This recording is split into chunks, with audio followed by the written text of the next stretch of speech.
One thing I didn't say in that last video was to copy the URL, give the photographer credit. We always do that, and it should be second nature by now to give credit to third-party resources that you're using, documenting that in your blog. All right, so back over to Photoshop and where this came from. A long time ago, back in Photoshop 7 days, I took my computer up to the little cart and projected on the screen and showed the kids something and said, now experiment. And somebody shouted out, you always tell us to experiment. How come you never do? Well, I always do, but it was kind of a challenge and I took it. And sometimes you get lucky. I had never done this before, and this is what I did in front of the class when I answered the kid. I said, okay, let's jump that to a new layer, and let's go to Filter, Blur, Motion Blur. Let's turn this to 90 degrees and crank this all the way up. Click OK.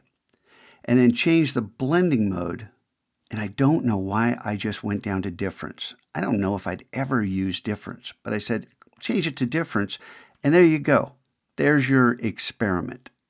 And I walked away and the kids' jaws were hanging open. This was a picture I took of the Marriott Hotel in San Francisco.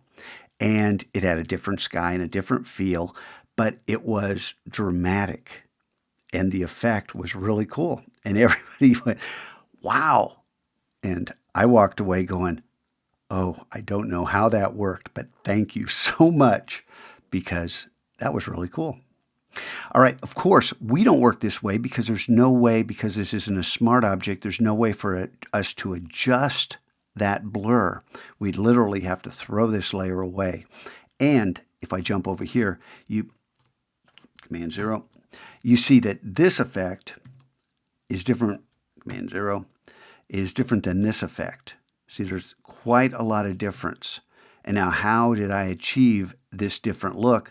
Well, that's what the next video is about, because as always, every picture is different, your strategy is different, and these steps are meant to just get you start thinking in Photoshop.